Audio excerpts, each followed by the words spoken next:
Bien, siguiendo con la telecapacitación de los jueves científicos, hoy día, jueves 31 de marzo del 2022, tenemos como ponente al doctor Miguel Pérez Pino. Él es médico cirujano egresado de la Universidad Nacional Mayor de San Marcos, especialista en pediatría por la Universidad Nacional Mayor de San Marcos y especialista en medicina intensiva pediátrica por la Universidad Peruana Cayetano Heredia. El tema que va a tratar el doctor Pérez hoy día es manejo inicial del paciente gran quemado pediátrico. Debo mencionar que deben registrar su asistencia también mediante el link que se encuentra en la ventana del chat. Doctor Miguel Pérez, buenas tardes y bienvenido. ¿Puede usted continuar, por favor? Buenas tardes con todos. Buenas tardes. Quiero hacer la oportunidad para poder compartir un poco de los conocimientos y algo de la experiencia de nuestra unidad en el manejo inicial del paciente gran quemado pediátrico. Ya me presentó usted, gracias doctor por la gentileza. Voy a compartir mi presentación. Voy a hacer un resumen de todos los pasos iniciales que se deben tener en cuenta cuando se inicia o cuando se tiene conocimiento de un paciente con grandes quemaduras. Partamos por la premisa que el paciente quemado sufre estas lesiones debido a la acción directa del calor, ya sea directamente sobre el tejido o por los efectos secundarios que van a estar relacionados a la isquemia progresiva de los tejidos circundantes a la quemadura. Y esto va a ser directamente proporcional tanto a la temperatura como al tiempo de exposición. Esto es muy importante tomarlo en cuenta porque en el paciente quemado cobra mucha importancia la anamnesis. La persona que rescata a un niño o a una persona quemada generalmente tiene esos datos con bastante precisión.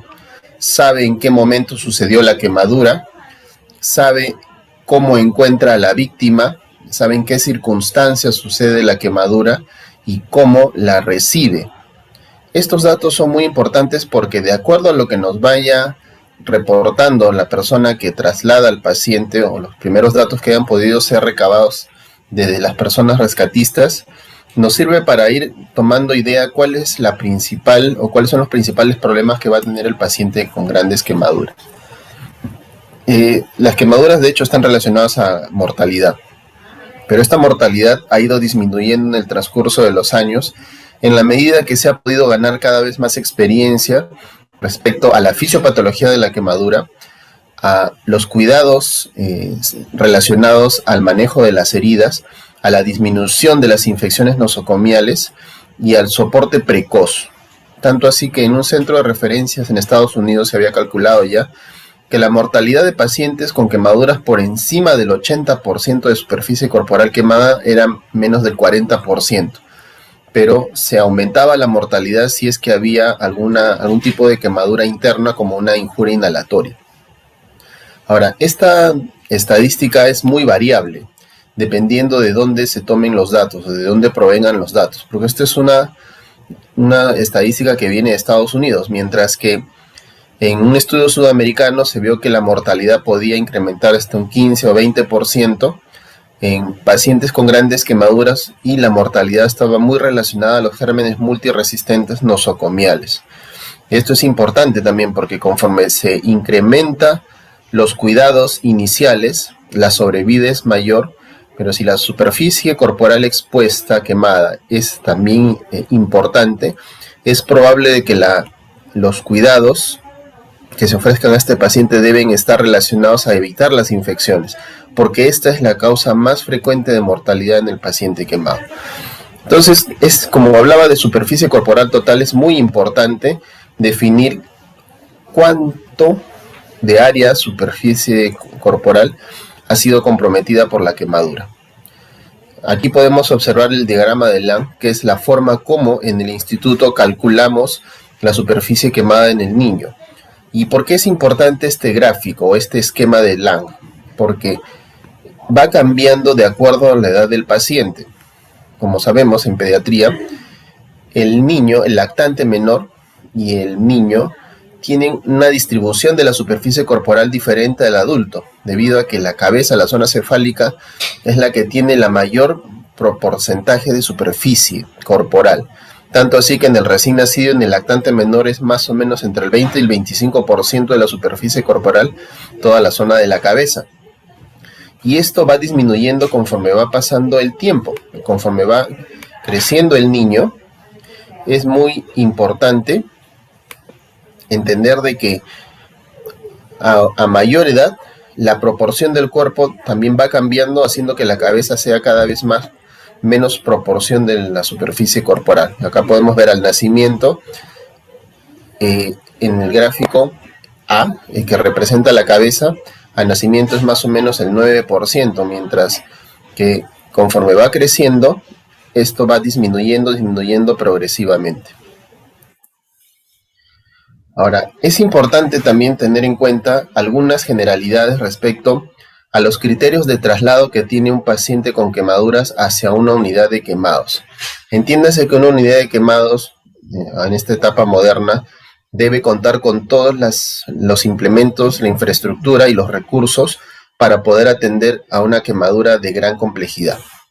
Entonces, no todo paciente quemado va a ir a una unidad de quemados, ¿no? Si la quemadura es de baja extensión y de baja complejidad, entonces el paciente no necesariamente necesita ir a una unidad de quemados, pero sí atender sus heridas probablemente con cierta frecuencia de manera ambulatoria. Pero hay pacientes en los cuales sí se tiene que tomar la decisión de enviarlo a una unidad de quemados, y estos son los criterios que nos ayudan a tomar esa decisión. Uno de ellos es de que la quemadura sea de segundo grado, mayor al 10% de la superficie corporal total. Una quemadura de tercer grado que va a requerir tratamiento quirúrgico también.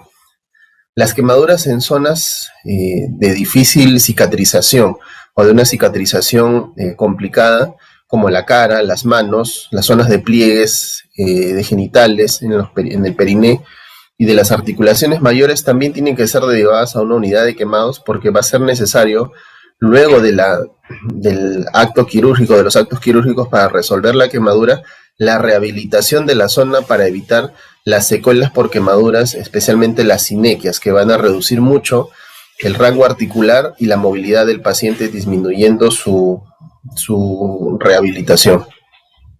Las quemaduras químicas también deben ser evaluadas en una unidad de quemados. Las quemaduras eléctricas, especialmente las que incluyen las quemaduras por rayos.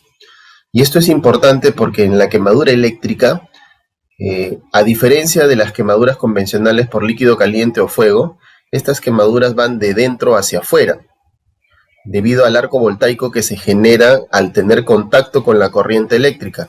Y esto hace que los tejidos de mayor resistencia a la electricidad incrementen súbitamente el calor. Y para el organismo, los tejidos de mayor resistencia son los huesos, seguido de los músculos. Entonces, al generarse el arco voltaico, son los huesos los que toman la mayor temperatura, y por ende la quemadura va desde adentro, de las zonas más profundas, hacia afuera.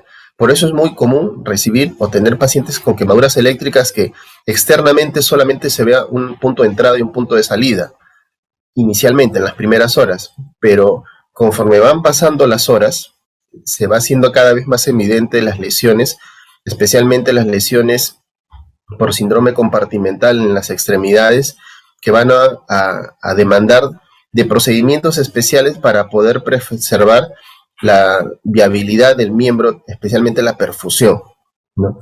Por eso es que estas quemaduras deben ser enviadas a una unidad de quemados, así como para poder tratar las complicaciones secundarias a la rhabdomiólisis, especialmente la insuficiencia renal, ¿no? El taponamiento renal por mioglobinuria. Una quemadura que haya sido consecuencia de un traumatismo concomitante, en los cuales esto va a representar un mayor riesgo para el paciente, también debe ser evaluado en una unidad de quemados.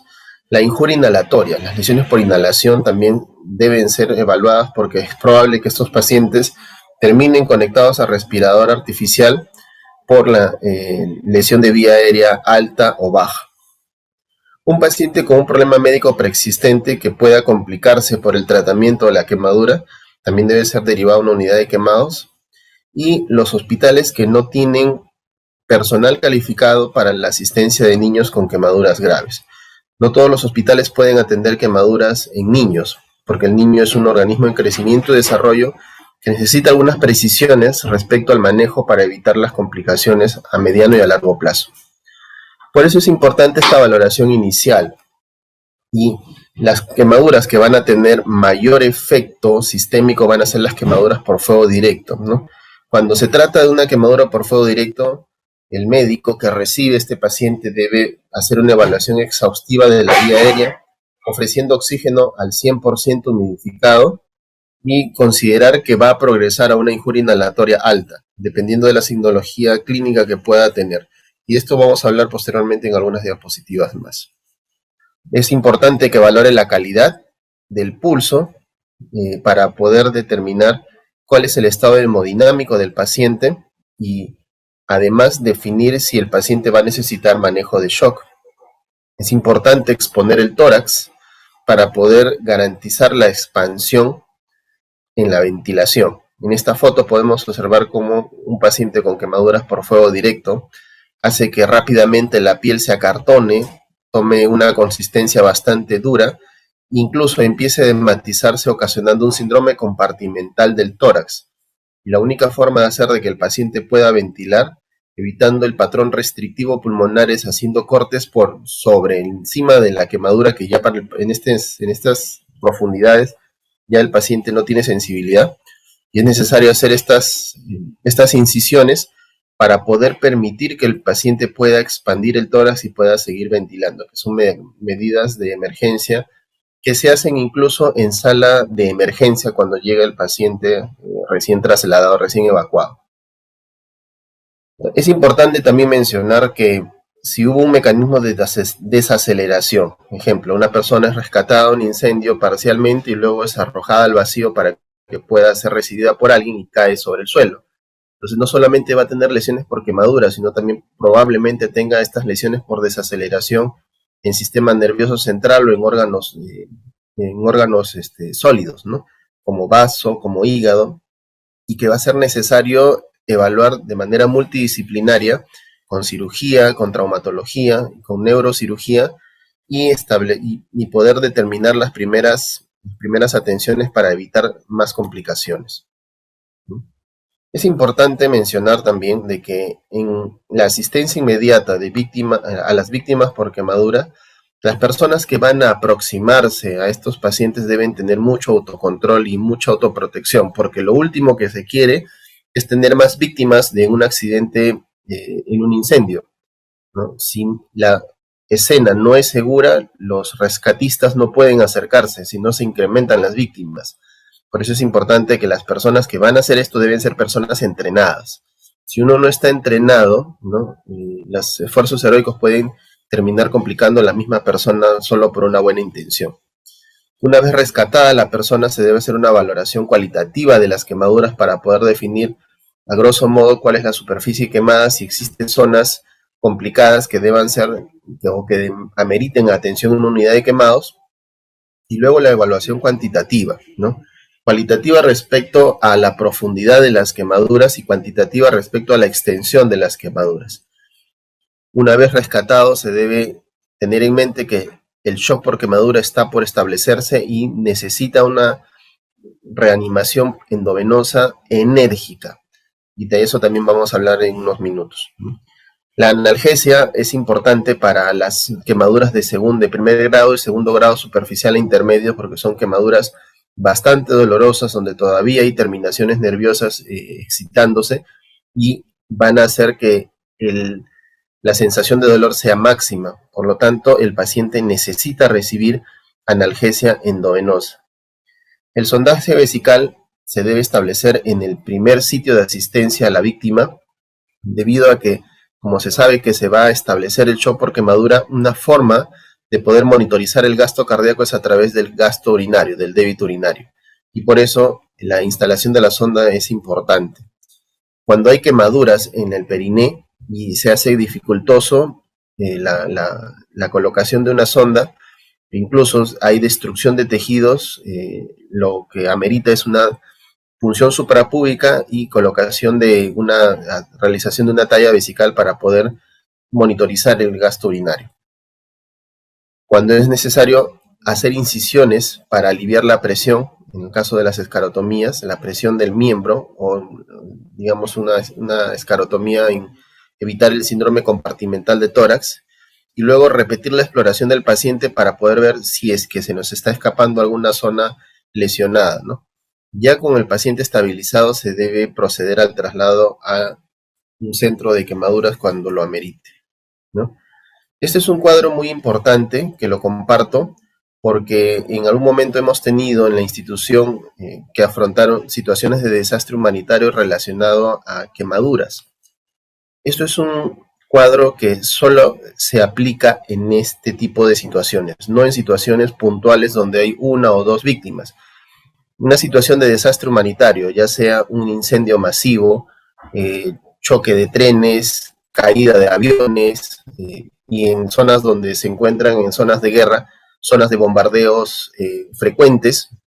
Entonces, en esas situaciones, la experiencia mundial reunida a lo largo de los años, y especialmente en estas zonas donde suceden estos desastres con cierta regularidad, se han podido establecer algunos criterios para poder definir qué pacientes ameritarían el traslado a una unidad de quemados para ofrecerle todo tipo de atenciones y qué pacientes son los que hay que ir reduciendo los esfuerzos porque la posibilidad de supervivencia cada vez disminuye, ¿no? Y como podrán ver, a mayor extensión de quemadura y a mayor edad, la posibilidad de morir es alta, ¿no? Por eso, si se trata, en nuestro caso, que tratamos a niños, ¿no? Niños menores de 18 años o personas menores de 18 años, en una situación de desastre humanitario, una quemadura entre el 80 y 90% tiene unas posibilidades de sobrevivir medias.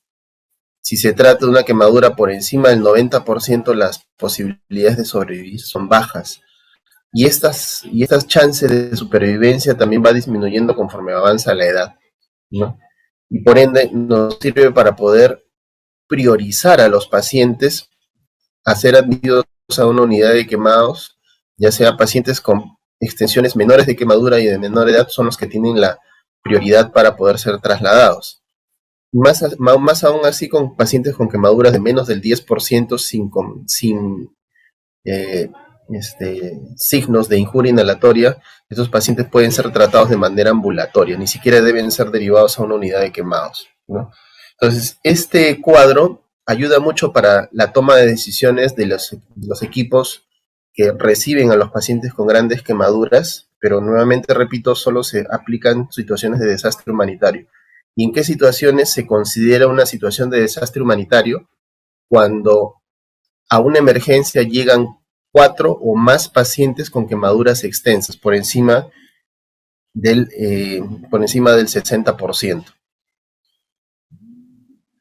Bien, entonces, ya una vez que el paciente es trasladado a una unidad de quemados, el objetivo principal en el servicio de emergencia es el soporte vital en las fases iniciales, la preparación preoperatoria, colocar los accesos vasculares de emergencia y continuar con el monitoreo y soporte vital en las intervenciones que vienen posteriormente. Entonces, en un servicio de emergencia, que suelen ser los primeros servicios que tienen contacto con un paciente quemado, que está a cargo generalmente de un pediatra entrenado en emergencias y de un cirujano plástico, entonces el equipo multidisciplinario debe brindar soporte a la vía respiratoria en la circulación. Esto es, iniciar el plan de reanimación por volumen de manera precoz y definir si el paciente va a requerir estabilización de la vía aérea o no. El pediatra de emergencia o el médico de emergencia puede comunicar a la unidad de quemados, sea el cirujano plástico, o sea hay un cirujano pediatra,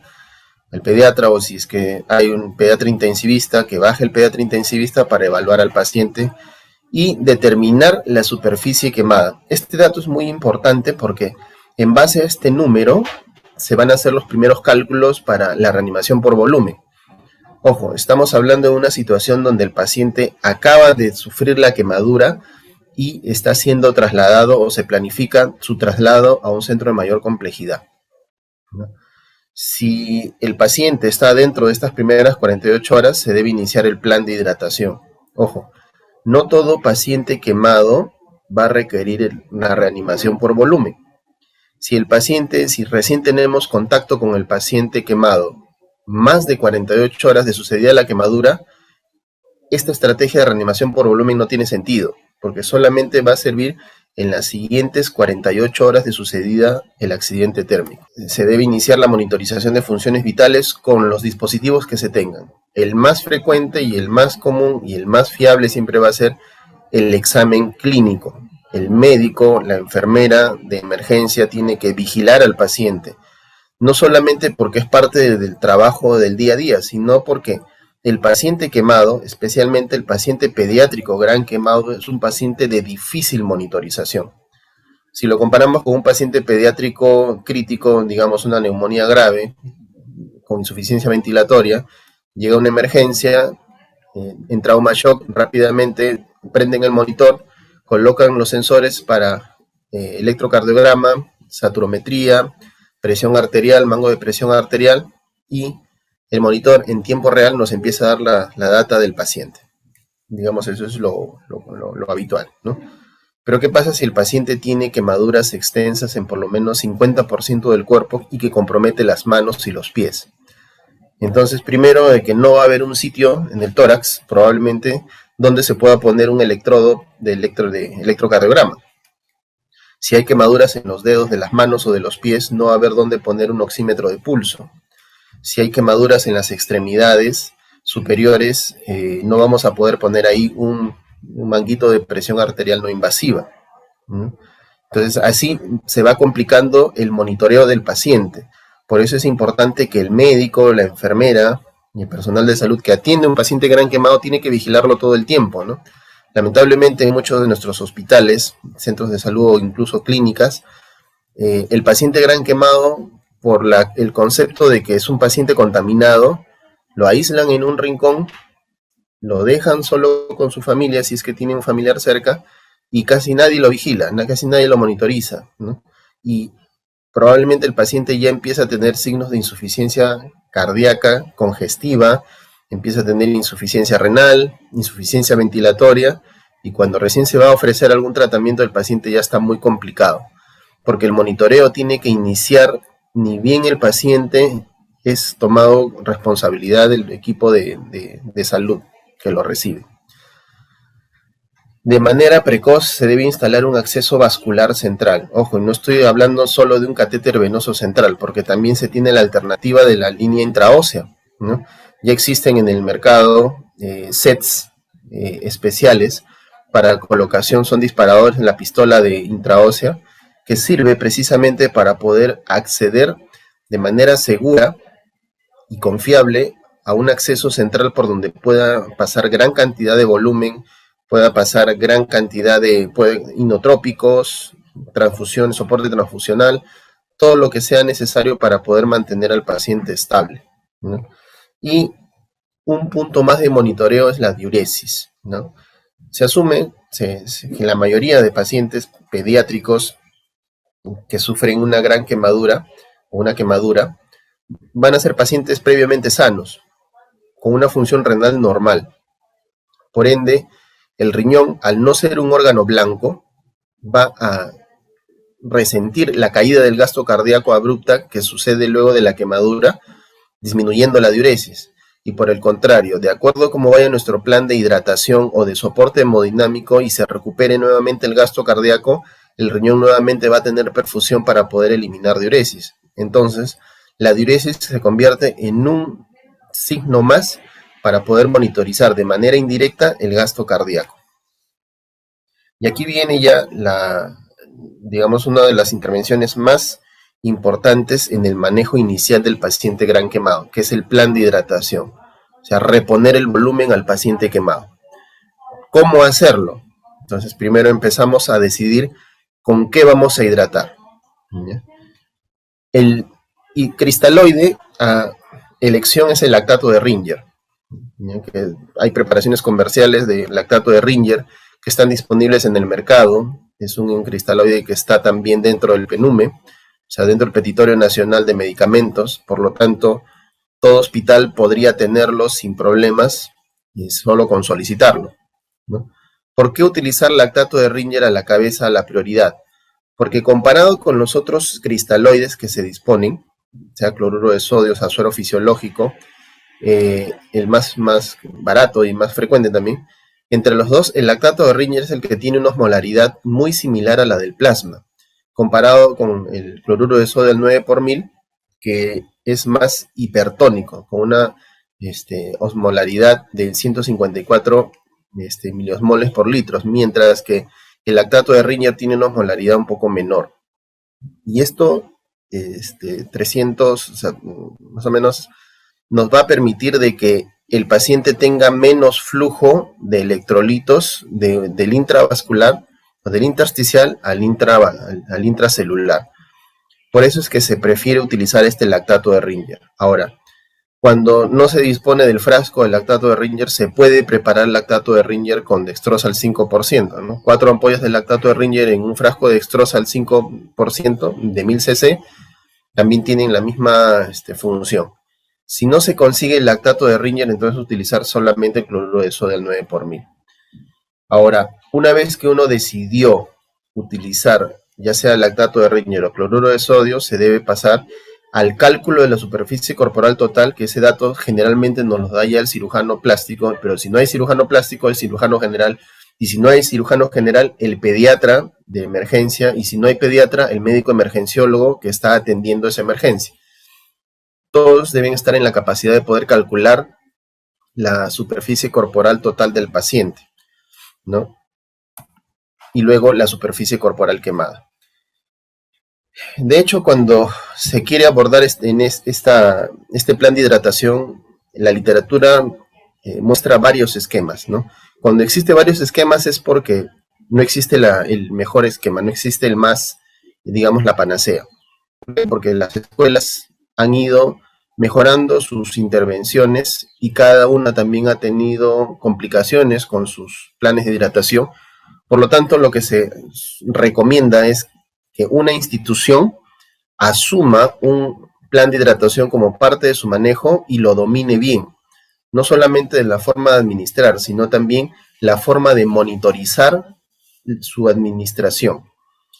Entonces, en adultos se dispone de varias fórmulas, o sea, varias formas de administrar, ¿no? La fórmula de Evans, la fórmula de Brook, la de Slater, que utiliza el lactato de Ringer, la fórmula de Parkland, la de Parkland modificada, ¿no?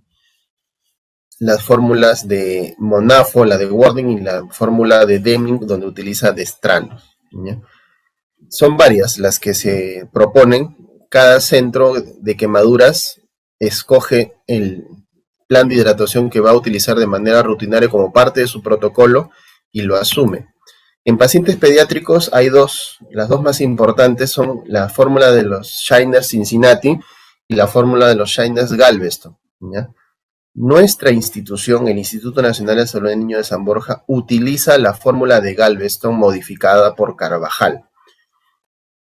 Es la que voy a mencionar en la siguiente diapositiva, y que se utiliza para pacientes con quemaduras por encima del 15%. Cuando se trata de quemaduras menores al 15%, se considera que esto es una quemadura de mediana complejidad, es de moderada o baja extensión, y para ello se utiliza la fórmula de Rosenthal-Evans, que es bastante sencilla, que nos dice igual, se trabaja en las 48 horas de sucedida la quemadura. Primer día, segundo día. En el primer día, el peso del paciente, 10% del peso del paciente es el volumen total que debe recibir en las primeras 24 horas de sucedida la quemadura. Y este volumen total se parte en dos, y la primera mitad se pasa en 8 horas y la segunda mitad se pasa en 16 horas. Para el segundo día de sucedida la quemadura, el volumen a infundir va a ser el 5% del peso, y este volumen calculado va a pasar continuo en 24 horas. Se dan cuenta que incluso el primer día hay una primera fase donde se pasa más volumen que en la segunda fase, ¿no? Y digamos en el segundo día el volumen que se infunde es mucho menor. En la fórmula de Carvajal modificada, que es la fórmula de los Shiners, también hay un volumen de hidratación que se da en las primeras 24 horas y un volumen de las segundas 24 horas. Y el volumen total de las primeras 24 horas se calcula así. Teóricamente se puede dividir, eso solamente para asuntos académicos, aportes basales más reposición de pérdidas anormales. Estas pérdidas anormales son las que están relacionadas a la superficie quemada. Las pérdidas, el requerimiento basal es 2000 por metro cuadrado de superficie, perdón, por la superficie corporal total, y la reposición, que es 5000 por la superficie corporal quemada. La superficie corporal quemada va a salir de la superficie total por el porcentaje de quemadura. Si es un paciente que pesa 30 kilos, superficie corporal 1, ¿no? Y se quema 30%, entonces su superficie ahí en ese punto va a ir 0.3. Sería 5000 por 0.3, más 2000 por 1, sería 2000 más 5 por 3, 1500. O sea, sería 3500 de volumen. Estoy haciendo un ejercicio mental de un paciente que pesa 30 kilos. Entonces, el primer día, el volumen total que se le debe pasar es de 3500 cc, y estos 3500 los partimos en dos, y la primera mitad pasa en 8 horas. O sea, 1750 en 8 horas y los otros 1750 en 16 horas. Cuando llega a las segundas 24 horas de sucedida la quemadura, aquí el volumen cambia, porque hay que volver a calcular. 1500 por la superficie corporal total más 3750 por la superficie quemada. Y ese volumen completo que se calcula va a pasar de manera constante en las segundas 24 horas. ¿Por qué hay que hacer este tipo de diferenciación en volúmenes en el paciente quemado? Esto responde directamente a la formación de la escara. La escara es el tejido, es una mezcla entre el tejido necrótico que se ha formado por la quemadura y la respuesta inflamatoria sistémica que está forzándose para poder reducir las pérdidas de líquido, de temperatura, por la quemadura misma. Entonces se genera esta capa, ¿no? Que macroscópicamente se ve como una zona blanca, media cartonada, ¿no? Y que se va dematizando conforme van pasando las horas, pero que se va a ir formando completamente al cumplir las 48 horas.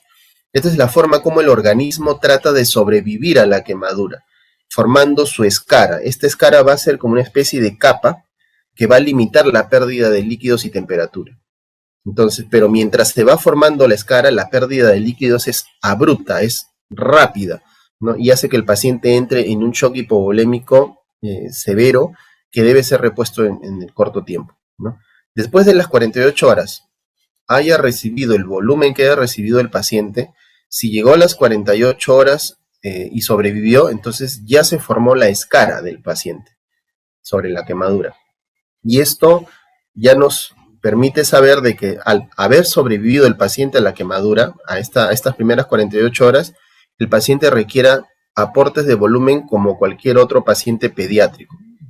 Y podemos ahí escoger cualquiera de las fórmulas de hidratación de la OMS, de Holley-Segar, ¿no? Pero ya no necesita este esquema de hidratación. Y esto lo repito varias veces y en varios cursos también lo he repetido porque a veces se piensa de que los volúmenes de hidratación del paciente quemado van todos los días. Si uno hace la comparación entre los volúmenes que se dan en las primeras 48 horas versus la hidratación de mantenimiento, es casi 3 o 4 veces más. Y hay una consideración adicional, ¿no?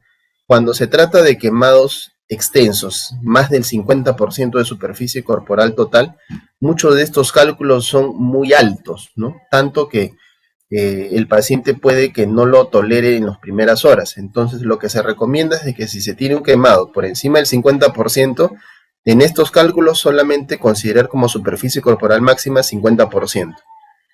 Y los volúmenes que necesite adicionalmente van a tener que ser agregados hora a hora hasta poder encontrar la estabilidad del paciente.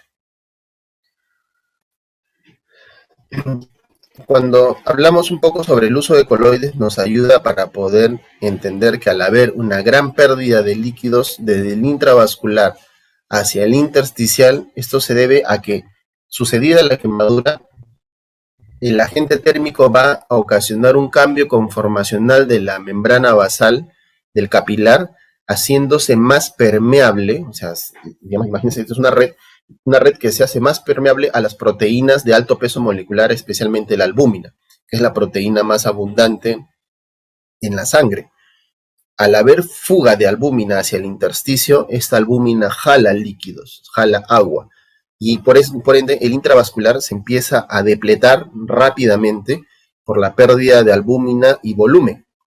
Al haber esta depleción de volumen, el organismo va a activar los mecanismos compensatorios, principalmente los mecanismos de adrenalina, de angiotensina, renina, angiotensina, aldosterona y de hormona vasopresina, con la intención de reducir al máximo la arteria eferente del riñón y disminuir las pérdidas de líquido a través de la orina, tratando de derivar toda la sangre que queda hacia los órganos blancos, esto es, cerebro, corazón y suprarrenales, a desmedro del resto de los otros órganos, o sea, el sistema esplácnico, el sistema renal, el sistema osteomuscular y la piel también van a dejar de perfundirse adecuadamente. Entonces, cuando ya hemos ofrecido un volumen de reanimación adecuado y a pesar de los cálculos el paciente aún persiste oligúrico, significa de que aún persiste con disminución del gasto cardíaco, no hay perfusión renal, entonces necesitamos rápidamente nuevamente un expansor de volumen que permita mantener algo de líquidos en el intravascular. Por eso se justifica el uso de coloides. El más usado, el más antiguo y que funciona hasta ahora es el plasma fresco congelado. Entonces, se puede ofrecer plasma fresco congelado en las primeras 24 horas, especialmente luego de las 12 horas de sucedido el trauma térmico, con la intención de que sea un volumen de expansión junto con el plan de hidratación. O sea, no es algo adicional que se va a poner, sino se descuenta del volumen total que se ha calculado, ¿no? ¿Cuánto de plasma? Generalmente es el peso por la superficie corporal por 1 el primer día, y el segundo día el peso por la superficie corporal quemada por 0.5. Más o menos cae un cálculo de igual de 10 cc por kilo por transfusión, que se da cada 8 horas. Y lo que nos permite es que rápidamente el volumen intravascular nuevamente se empiece a repletar y empiece a aparecer algo de orina. Esto hace de que es una forma indirecta de saber de que el gasto cardíaco ya se está repletando. Pasadas las 24 horas de quemadura, se puede utilizar otro coloide como la albúmina al 20%. ¿Ya? En nuestra institución utilizamos la albúmina al 20% por los riesgos menores que tiene de infecciones asociadas a transfusiones y las complicaciones relacionadas a transfusiones. Ya es un medicamento caro, pero que se puede disponer de él en esta fase de reanimación. En niños menores de 30 kilos de peso, 12.5 gramos al día que se pueden pasar en infusión continua o en dosis intermitentes de 2 horas cada infusión. Otra forma de administrar es de 0.5 a 1 gramo por kilo día. Nunca, jamás se debe pasar albúmina al 20% en bolo, porque eso puede generar rápidamente congestión pulmonar. Una vez que pasan las 48 horas de la quemadura de utilizar la fórmula de Carvajal, entonces ya se puede cambiar la hidratación y el paciente toleró esta fase, se cambia la composición a una dextrosa al 1 normal, o sea, una dextrosa con 40 centímetros de sodio y 10 de potasio, y porque se procura evitar el uso de soluciones hipotónicas, ¿no? El volumen que se debe infundir aquí ya depende del plan de hidratación que la institución utilice. En este caso, nosotros utilizamos el método de Holley-Segar para poder hidratar a un paciente pediátrico común, ¿no? Como recuerdan, la fórmula de Holley-Segar dice los 10 primeros kilos, 100 mililitros, 100 por kilo en las primeras 24 horas, en 24 horas, perdón. Los segundos 10 kilos, 50 por kilo, y los siguientes kilos adicionales, 20 cc por kilo, ¿no? Y de ahí sale el volumen total que debe recibir el paciente. Y las soluciones que se deben utilizar al 1 normal, dextrosa con 40 centímetros de sodio, o sea, 2 ampollas de sodio con una de potasio. ¿Cuál es el objetivo? Dentro de las primeras 48 horas, mantener una diuresis objetivo de 1 cc por kilo hora. Y esto es estricto, ¿ya? Si uno ofrece un plan de hidratación adecuado, los coloides de manera adecuada, el paciente debe repletar su volumen a 1 cc por kilo porque estamos reponiendo el volumen que ha perdido por la quemadura, ¿ya? Si el paciente orina menos de un cc por kilo hora, significa que aún no se termina de reponer el gasto cardíaco, no se ha recuperado el gasto cardíaco, por ende necesitamos pasar al segundo nivel. O me falta volumen, o ya es hora de iniciar un inotrópico de manera precoz.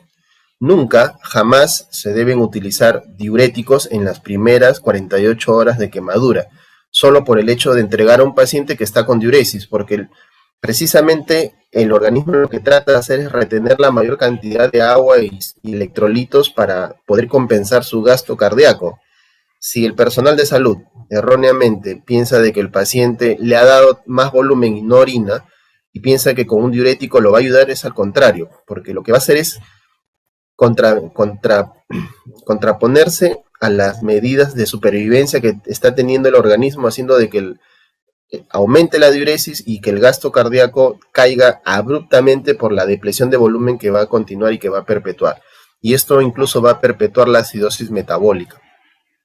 Por el contrario, si el paciente tiene, digamos, una diuresis por encima de un cc por kilo, 2, 3 cc por kilo, significa que nuestro plan de hidratación se está yendo para el otro lado. Acuérdense que todo esto partió de un cálculo visual de la superficie quemada, muchas veces por un profesional no muy entrenado.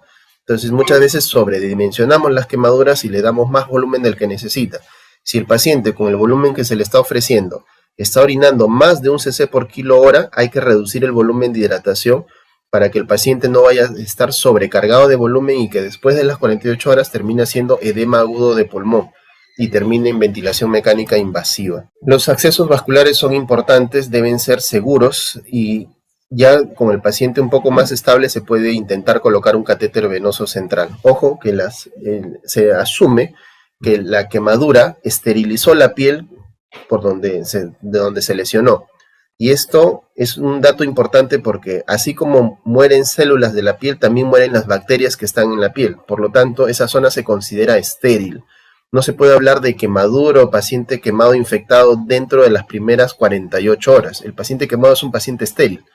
Por lo tanto, si el paciente necesita que se le coloque un acceso vascular central justo por una zona de quemadura, se puede hacer, sabiendo de que en 48 horas hay que buscar otro acceso vascular con menos riesgo, ¿no? Y el paciente trasladado a una unidad aislada donde se tenga aislamiento a presión positiva o por lo menos aislamiento de contactos, ¿no?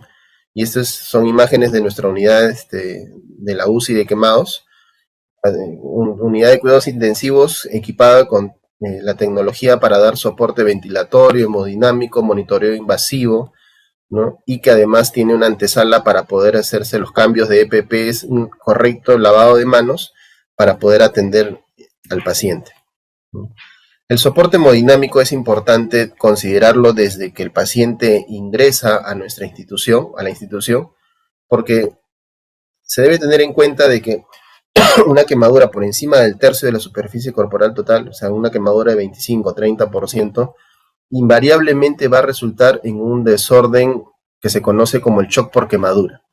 Ahora, en pacientes pediátricos hemos aprendido de que no necesariamente un 25%, puede haber un paciente con una quemadura de 20%, pero que venía con algún tipo de desnutrición severa, que ya venían hipoalbuminémicos, y que sucedía la quemadura, la albúmina va a bajar abruptamente en menos de 24 horas y va a hacer que los líquidos intravasculares sean inmanejables. Y esto va a ocasionar este shock por quemadura, que es una mezcla entre shock hipovolémico, shock cardiogénico y shock neurogénico. Por eso es importante acá recordar que el gasto cardíaco, que es lo que nos mantiene estables, depende de dos variables directamente, ¿no? La frecuencia cardíaca y el volumen de eyección. Y este volumen de eyección está conformado o depende de la precarga del paciente, o sea, la cantidad de volumen circulante, de la contractilidad miocárdica y de la poscargo de la resistencia vascular periférica. Cuando sucede una quemadura, lo primero que se cae es la precarga, porque hay pérdida de volumen intravascular hacia el intersticio.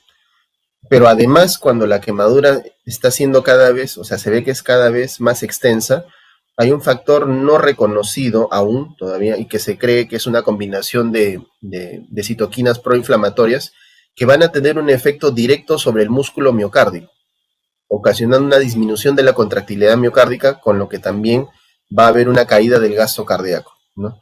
Y si el paciente es sometido a procedimientos de anestesia general o de sedación con benzodiazepinas, por ejemplo, ¿no? Esto también va a ocasionar de que el paciente disminuya su resistencia vascular periférica y esto va a ocasionar también que pueda caer la poscarga.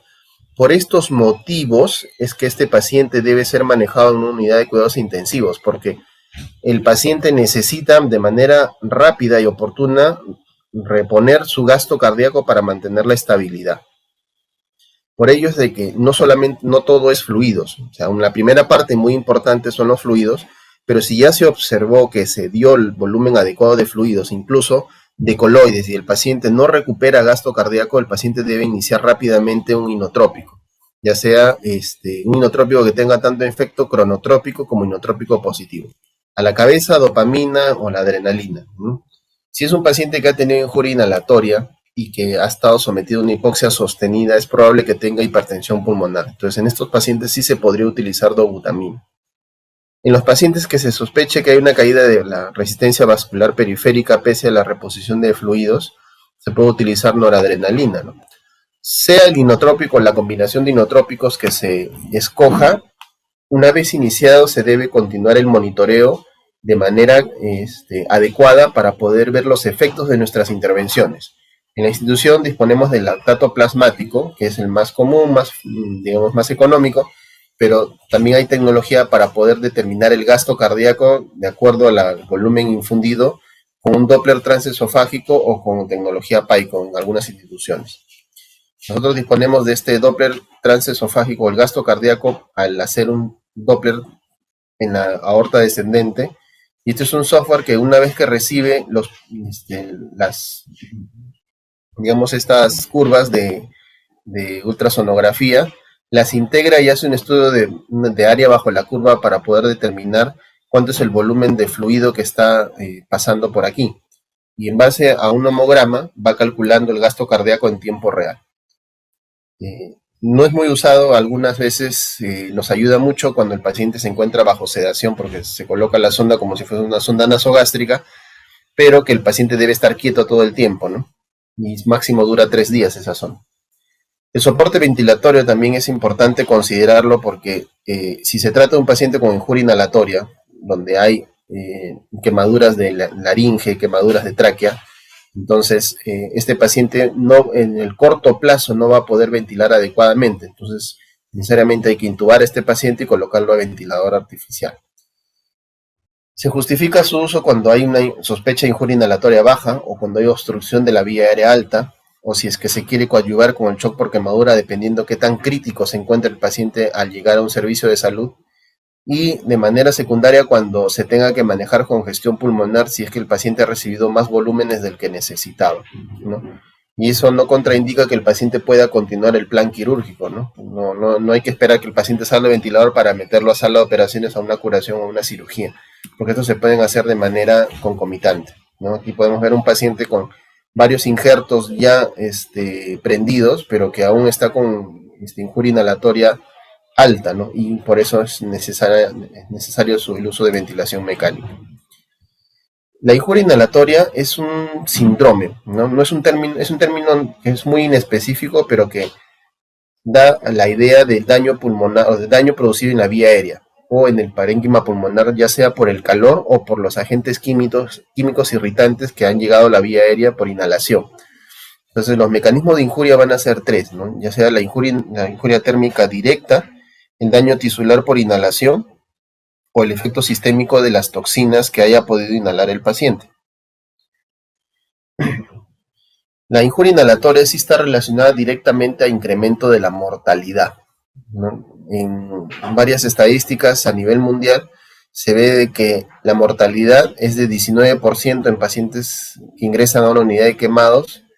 En China es 8% y de hecho es la causa de muerte entre el 50 y 80% de fallecidos por incendios. Macroscópicamente y de una forma académica se divide en 3 niveles, ya sea quemaduras en región supraglótica, en el árbol tráqueo-bronquial o en el parénquima pulmonar. Y esto es lo que observamos, ¿no?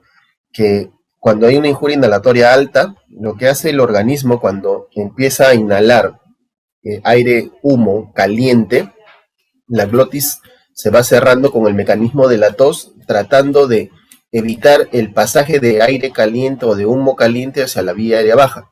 Y para esto el paciente debe estar consciente. Y esto es muy importante tomarlo en cuenta porque si la persona es rescatada, estando consciente significa que su mecanismo de tos y su mecanismo de cierre de la vía aérea ha hecho de que probablemente las quemaduras estén en toda la región supraglótica, ¿no? Puede que haga edema de glotis, que haga estridor inspiratorio, al paciente se le intuba, pero de la glotis hacia abajo no ha habido lesiones. Entonces probablemente se trate solo de una injuria inhalatoria alta. Pero si la persona rescatada es una persona que ya está inconsciente, significa que a pesar de su mecanismo de protección, de cierre de la glotis, se ha ido intoxicando con monóxido de carbono, con humo, y el paciente ha terminado perdiendo el conocimiento. Al perder el conocimiento, la glotis se abre y entra el humo caliente y entonces sí va a haber lesión de árbol tráqueo-bronquial o incluso hasta de parénquima pulmonar. Entonces una persona que es rescatada de un incendio de manera inconsciente hay que pensar que probablemente es casi seguro que va a tener injuria inhalatoria alta y baja, por lo tanto se debe estabilizar la vía aérea de manera precoz. Y esto es lo que se observa, ¿no? El edema de glotis, el edema de la vallécula, las cuerdas vocales también se notan rechonchas, hay bastante hollín en las paredes de la mucosa, ¿no? Y ese diagnóstico de la injuria inhalatoria es un diagnóstico clínico, ¿no? Porque es un diagnóstico que se hace en el momento que el paciente llega a la emergencia. Ayuda mucho la anamnesis, por eso me tenía unos minutos para hablar sobre estos mecanismos, ¿no? Que deben tomarse en cuenta para tomar la decisión. Ojo, una persona puede llegar consciente y los signos de injuria inhalatoria no se van a instalar de manera abrupta en las primeras horas. Esto puede ir progresando con el paso de las horas. Por lo tanto, estos pacientes deben estar ser vigilados de manera cercana en una unidad crítica, ya sea en trauma shock o ya sea en una UCI. Jamás deben pasar un piso de hospitalización porque ahí no hay monitorización. Y el médico debe tener alta sospecha de que hay injuria inhalatoria porque presenta 4 signos importantes: estridor inspiratorio, ronquera, babeo o disfagia. Cualquiera de estos signos hablan de que ha habido lesión en la vía aérea alta. Entonces, lo más conveniente es que este paciente siga siendo monitorizado, se inicie manejo antiinflamatorio de vía aérea y ante los signos de obstrucción de vía aérea alta sea intubado por personal entrenado. El hollín en la vía aérea es otro signo muy importante, las quemaduras de vibrisas, ¿no? Y hay algunos criterios para intubación endotraqueal de emergencia que sirven para confirmar el diagnóstico. No vamos a esperar tener una PO2 en la mano, o sea, una en la mano para recién tomar decisiones. Esto sirve para solamente confirmarlo. Si el paciente está hipoxémico con PO2 menos de 60 o con CO2 elevado agudamente a más de 50, un PAFI menos de 200, está con una frecuencia respiratoria alta, está con taquipnia, o hay signos evidentes de falla ventilatoria o de edema agudo de la vía aérea. Así se ven las lesiones en las cuerdas vocales, en las zonas llenas de hollín y edema de la glotis, muy notorio. Y si es que no se maneja adecuadamente, se puede llegar a estas sinequias de las cuerdas vocales, ¿no? Que es una consecuencia grave. Una vez que el paciente ya se encuentra estabilizado y recuperó el gasto cardíaco, hay que recordar que el paciente de gran quemado pediátrico es un paciente altamente metabólico. Es un paciente, comparado con las otras patologías críticas de una persona, la quemadura mayor, o sea, la gran quemadura implica un gran recambio de nitrógeno ureico en el organismo. Y esto va en incremento conforme van pasando los días hacia los 10 días de sucedida la quemadura. Esto es inevitable, ¿ya? Y por eso, al conocerse esto, es necesario que el paciente, una vez estabilizado, inicie un plan de recuperación o de soporte nutricional agresivo para poder contrarrestar el síndrome consuntivo que se va a establecer por la injuria térmica. Va a haber gran consumo de proteínas endógenas para poder reparar tejido, porque eso es la naturaleza del organismo, tratar de reparar tejido, y si no encuentra los sustratos necesarios va a coger proteínas estructurales para esta reparación, y esto hace de que el paciente se inmunodeprima en muy poco tiempo. Por eso es tan importante que el soporte nutricional empiece en los primeros días de sucedida la quemadura. Con respecto al manejo del dolor, que es otro de los pilares importantes en el manejo del gran quemado, el dolor se debe manejar desde que el paciente está bajo nuestro cuidado, sea en la zona de rescate, sea en una emergencia o sea en una unidad de cuidados intensivos, ¿no? Para ello, los niños no saben decir con exactitud qué les duele o qué tan intenso les duele. Por eso se utiliza la escala de valoración de dolor y confort en la escala de rostros, ¿no? Donde 0 es el niño que está sin dolor, que está contento, mientras que el número 10 es el peor dolor que puede haber con el paciente. Es un paciente lloroso, con una facies bastante característica. Y hay varios medicamentos que se pueden utilizar en esta fase, ¿no? Tanto en la fase de emergencia como en la fase de rehabilitación. En la fase de emergencia y de resucitación se pueden utilizar combinaciones de opioides con AINES, ¿no? Y de manera muy restringida el uso de algunos ansiolíticos si el paciente está hemodinámicamente estable. En la fase aguda, entre las 3 a 5 semanas, las combinaciones de paracetamol con opioides o algún AINES también ayudan para poder disminuir el consumo de AINES, y aquí sí ayudan más como ansiolíticos, las benzodiazepinas, y en la fase de rehabilitación se utilizan medicamentos de uso vía oral, porque van a ser medicamentos de larga data. Y aquí también entra el manejo del dolor neuropático, que lo hacemos en la institución con el servicio de terapia del dolor. Uno de los últimos puntos importantes también tomar en cuenta es respecto a las infecciones de la quemadura. Puede que no recibamos al paciente recién accidentado, sino después de varios días, porque está buscando una referencia hacia un centro de quemaduras. Entonces, conforme van pasando los días, se hace un poco más difícil definir si el paciente tiene o no tiene una infección, porque de por sí el paciente quemado es un paciente que está hipermetabólico y que los reactantes de fase aguda se han elevado por la quemadura. Entonces, se ha determinado ya estudios de rutina para poder diferenciar entre una colonización donde las bacterias no han invadido la membrana basal, cuando de las que ya se trata de una infección. Entonces, se habla de colonización de la herida cuando en una muestra de tejido hay menos de 10 a la 5 unidades formadoras de colonias por gramo de tejido. La infección invasiva es cuando tiene más de 10 a la 5 y que han invadido el tejido subyacente. En la celulitis por quemadura es cuando la piel y la zona del tejido subcutáneo que está circundante a la quemadura está con signos de flogosis, ¿no? Esto es en tejido no quemado. Y la fascitis necrotizante, cuando esto se trata de una infección fulminante, cuando los gérmenes han invadido la fascia muscular y a través de la fascia se han extendido con mucha rapidez hacia otros tejidos que van a ocasionar la necrosis, ¿no? Acuérdense que a mayor tiempo transcurrido del accidente va a incrementar el riesgo de colonización por las bacterias de la misma piel que han podido sobrevivir a la quemadura.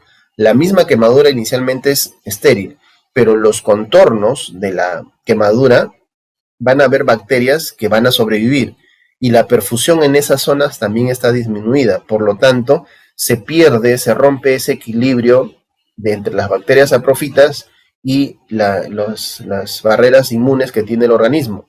Entonces, las bacterias van a proliferar con más rapidez. Y se considera que 5 días de sucedida la quemadura ya las bacterias van a sobrepasar los folículos pilosos donde se encuentran alojadas y van a intentar invadir el tejido viable que está más profundo, ¿no?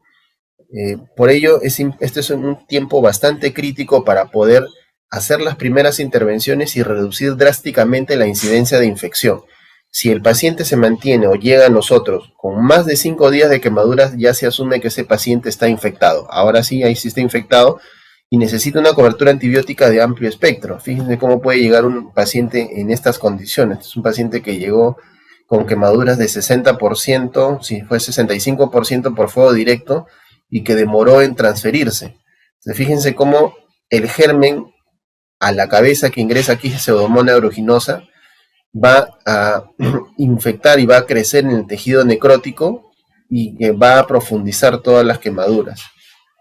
A pesar de lo aparatoso, a Dios gracias, este paciente se salvó y ya está en su casa.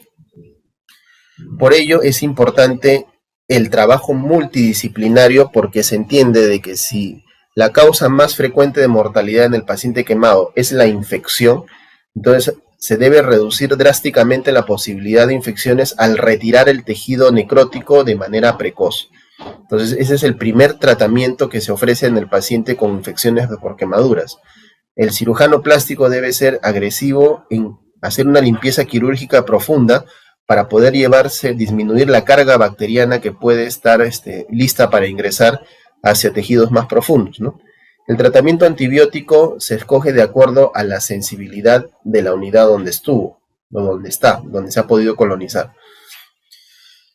También se ha demostrado que el tratamiento profiláctico antibiótico va a reducir drásticamente la pérdida de injertos. Cuando ya se empieza a hacer el tratamiento de la quemadura en sí, al cubrir las áreas cruentas, las áreas quemadas con injertos de piel, este lecho debe estar completamente estéril, porque si el lecho no está estéril, no está limpio, es probable de que los gérmenes que están en esa interfase terminen alimentándose del injerto que está ahí, sin perfundir, se pierde todo el injerto y eso es más riesgo para el paciente, ¿no? Cuando se trata ya de una cirugía prolongada, el anestesiólogo puede ir colocando antibióticos endovenosos cada 4 horas, ¿no? Y la elección de antibióticos va a depender de cada unidad de acuerdo a la colonización. Debe mantenerse siempre en un ambiente aislado para poder para poder contener la infección que tuviese, y si el paciente no está infectado, evitar que se infecten. Se restringen mucho los contactos, ¿no? Y disponer de ambientes adecuados para las curaciones bajo anestesia, ¿no? De hecho, es muy importante el trabajo multidisciplinario entre cirujano plástico, anestesiólogo, intensivista pediátrico, enfermera intensivista, rehabilitador, fisioterapia respiratoria, psicología, servicio de nutrición, todo un equipo multidisciplinario para poder mantener al paciente estable, ¿no? Y por eso eso nos ha permitido, bajo esta forma de trabajo, el éxito en el manejo de los pacientes grandes quemados, ¿no? La disponibilidad de recursos, el equipo humano comprometido en salvar vidas, ha permitido que esta mortalidad en pacientes con grandes quemaduras haya bajado a menos del 1%. Bueno, eso era lo que quería compartir con ustedes. Estoy llano para sus preguntas. Muchas gracias.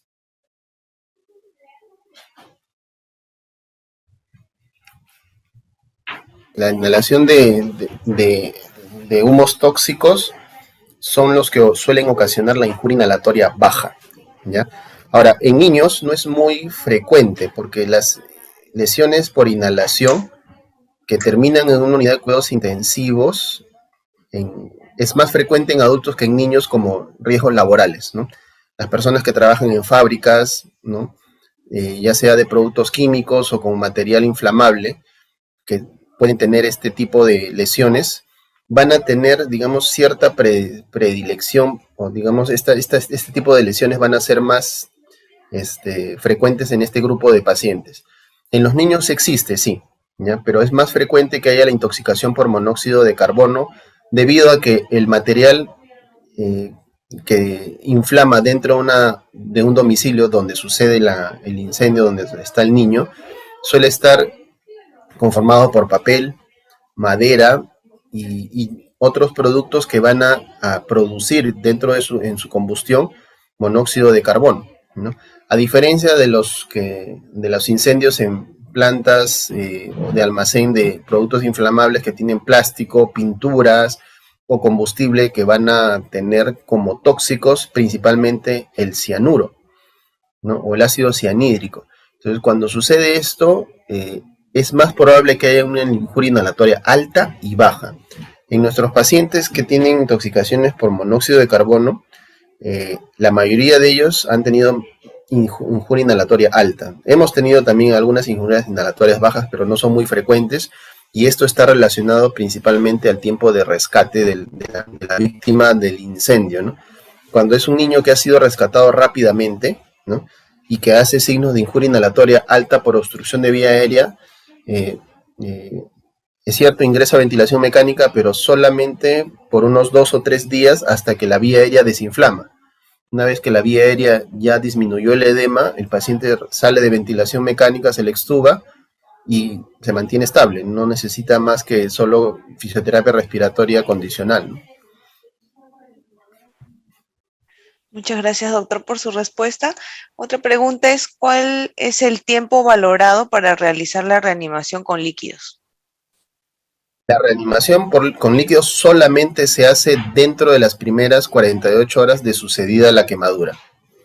Si se quemó lunes, digamos lunes a las 8 de la mañana, el plan de hidratación va solo hasta el miércoles a las 8 de la mañana. Miércoles 9 de la mañana, el paciente debe entrar a un plan de hidratación común como cualquier paciente. Ojo, no son las 48 horas que uno recibe al paciente, sino se cuentan desde que sucedió el accidente térmico. Y este dato generalmente se conoce, porque el paciente es rescatado, ya sea por la familia, por un adulto, en el niño, ¿no? Es rescatado por un adulto, o por personal de bomberos, o por la Policía Nacional, y ellos suelen tener este dato, ¿no? Por lo menos aproximadamente hacia las 7 de la mañana sucede. Suficiente para poder tener en cuenta cuántas horas han pasado desde que sucede la quemadura hasta que llega a nuestras manos, ¿no? Pero este plan de hidratación solamente va dentro de las primeras 48 horas de quemadura.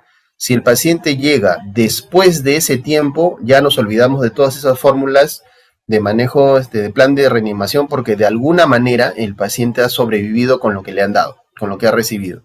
Entonces, de ahí en adelante lo que necesita es plan de hidratación común. Holiday Segar, OMS, la fórmula que uno quiere utilizar, y eso no quita que el paciente pueda estar en un estado de shock aún, ¿no? Pero ahí ya se va a tener que manejar de acuerdo a lo que presenta el paciente. Si lo que le falta es volumen, se le da volumen titulando. Si lo que le falta inotropismo hay que iniciar un inotrópico de manera precoz, ¿no? Si hay insuficiencia renal, empezar a hacer el manejo con el manejo metabólico, ¿no? Y otro punto también importante es que si el paciente ya pasó las 48 horas de quemadura, después de esas 48 horas y el paciente se le nota que está sobrecargado de volumen, sí se podrían utilizar dosis pequeñas de diurético para poder tratar de mantener un balance hídrico neutro. Pero dentro de las 48 horas de sucedida la quemadura, los diuréticos están proscritos, no se deben utilizar, porque eso sí va a complicar directamente la estabilidad hemodinámica del paciente. Muchas gracias, doctor. Tenemos una pregunta que nos dice, ¿qué se debe tener en cuenta al momento de transportar un paciente quemado pediátrico? Para transportar un paciente quemado pediátrico, lo primero que debe hacer el transportador es evaluar el grado de estabilidad del paciente.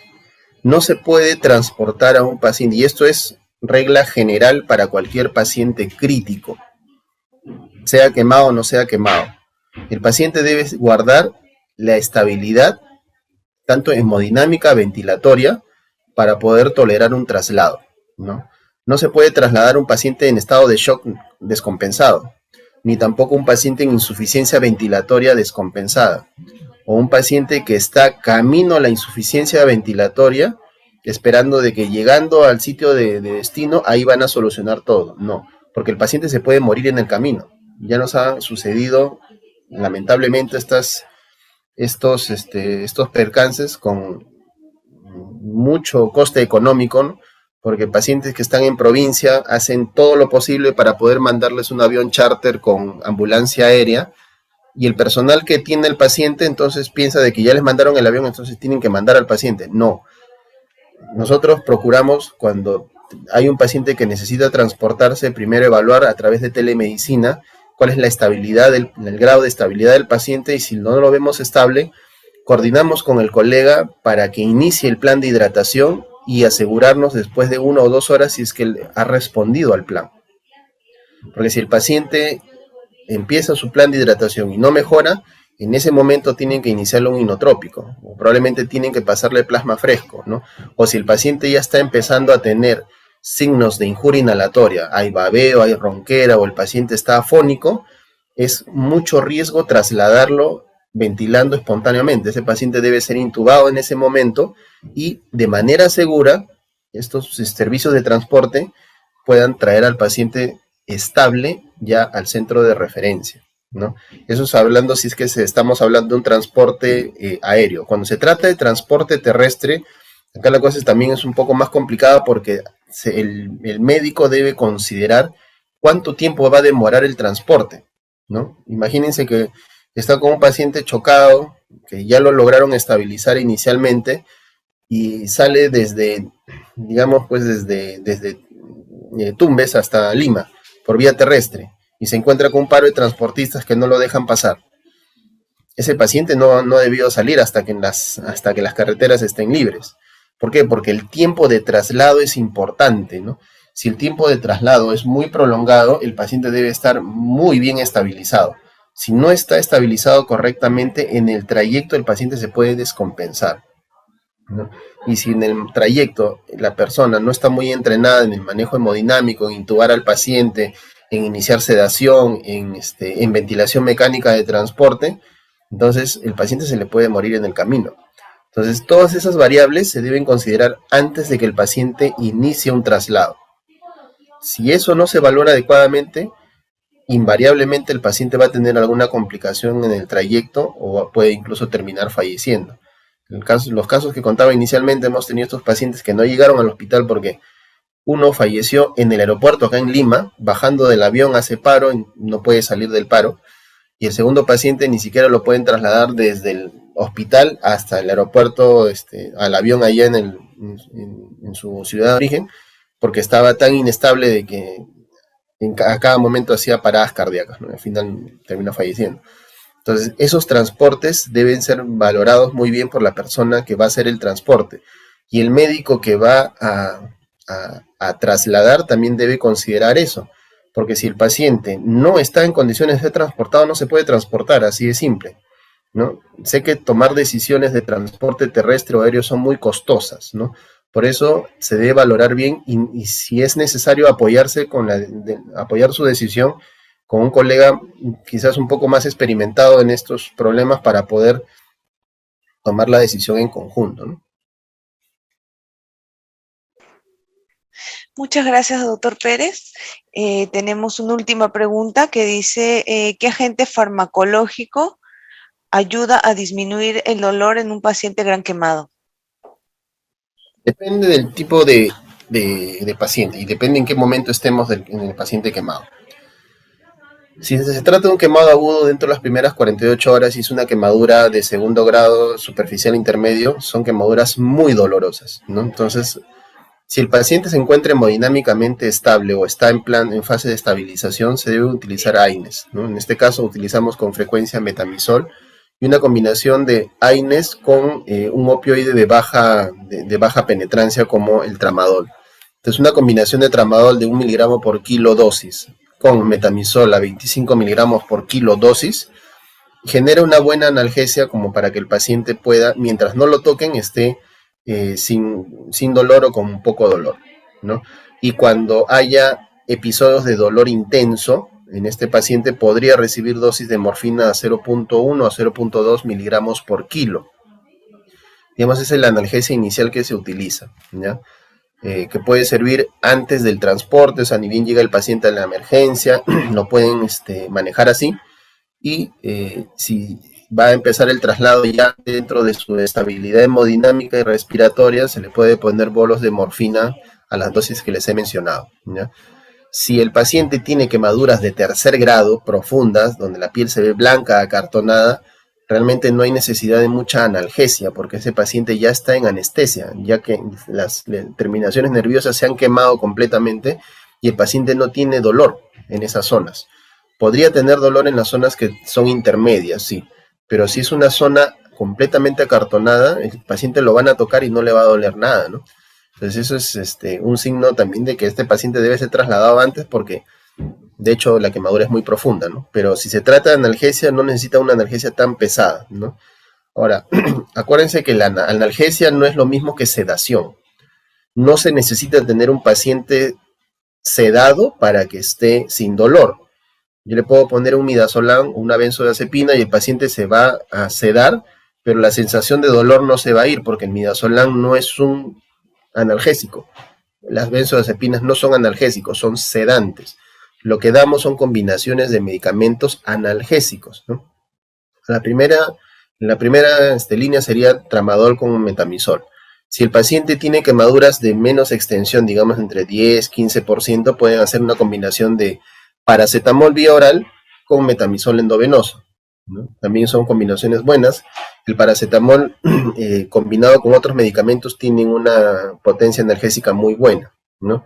Si es un paciente que está en estado crítico y que va a entrar y que está hemodinámicamente inestable y que va a entrar a ventilación mecánica, esa es otra cosa, porque ese paciente sí necesita sedación para tolerar el tubo endotraqueal. Entonces ahí sí podemos dar combinaciones de medicamentos que no tengan mucho impacto en la hemodinamia, como un opioide potente como el fentanilo, combinado con ketamina, y si el paciente ya se encuentra estabilizado y no se logra acoplar a la ventilación, se puede combinar fentanilo, midazolam y ketamina en infusión continua, los tres, ¿no? Muchas gracias, doctor, por sus recomendaciones. No sé si algo más quisiera agregar para finalizar ya esta telecapacitación. Sí, bueno, solo mencionar que en la unidad de quemados, tanto UCI quemados, cirugía plástica, sala de operaciones y todos, recibimos pacientes con grandes quemaduras de todo el país, ¿no? Y nos apoyamos mucho con telemedicina para poder hacer teleasistencia precoz las 24 horas del día si es que algún colega necesita apoyo en el manejo inicial del paciente gran quemado pediátrico, ¿no? Especialmente si el paciente va a ser trasladado a nuestra institución, preferimos hacer una teleconsulta, así sean las 2 o 3 de la mañana, porque sabemos que el colega o los colegas en provincia tienen muchas dificultades, no solamente de recursos, sino también de apoyo logístico. Entonces, podemos recomendar las medidas iniciales y poder habilitar una cama para poder recibir al paciente lo más antes posible. Mientras sea por salvar las vidas de los pacientes, vamos a estar dispuestos.